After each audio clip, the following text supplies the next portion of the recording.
Hello மக்களே, இன்றைக்கி எனக்கு வெட்டிங் டே. நான் ஜப்பானில் இருக்கேன், என் ஹஸ்பண்ட் இந்தியாவில் இருக்காங்க.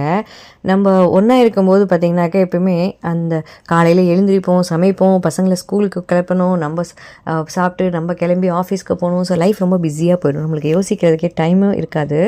பட் இன்றைக்கி நான் ட்ராவல் பண்ணிக்கிட்டே நான் யோசிக்கும்போது நம்ம வாங்கின காரோ பைக்கோ நகையோ அந்த டைம் ஒரு பெரிய விஷயமா இல்லை. சின்ன சின்ன விஷயங்கள் நம்ம ஹஸ்பண்ட் ஒய்ஃப்காக செய்கிற விஷயங்கள் தான் ஸ்பெஷல் மெமரிஸாக இருக்குது. இதை கேட்டு நான் என்ன பண்ண போகிறேன், எனக்கு என்ன யூஸ் நீங்கள் நினைக்காதீங்க. இது might be a small tips for you. நம்ம கல்யாணம் ஆகி ஒன்றா வாழும்போது 1008 பிரச்சனைகள்லாம் வரும். அதெல்லாம் மீறி நம்ம ஸ்பெஷல் மெமரிஸ் க்ரியேட் பண்ணணும் for happy life.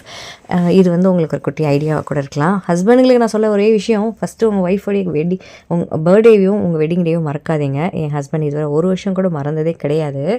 And here ஒரு சில சின்ன சின்ன விஷயங்களை மட்டும் நான் ஷேர் பண்ண நினைக்கிறேன். என் ஹஸ்பண்ட் எனக்கு கேவி ஸ்கூல் யூனிஃபார்ம்னா ரொம்ப பிடிக்கும். அப்போல்லாம் பார்த்தீங்கன்னா ப்ளூ அண்ட் ஒயிட் இருக்கும்.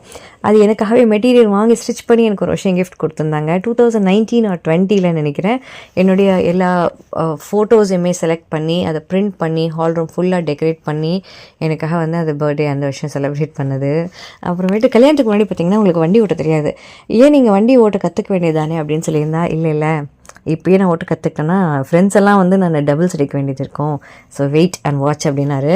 அதே போல் பார்த்திங்கன்னா எனக்கு கல்யாணத்துக்கு ஒரு மந்த்துக்கு முன்னாடி வாங்கி அதை வண்டியை ஓட்ட கற்றுக்கிட்டு கல்யாணம் ஆன அன்னைக்கு என்னை பைக்கில் வச்சு ஓட்டினாங்க round.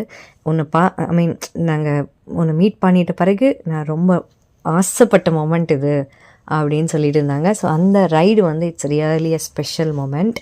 So now I would like to wish my better half a happy wedding anniversary. எல்லாரும் எங்களை bless பண்ணுங்கள். Thank you.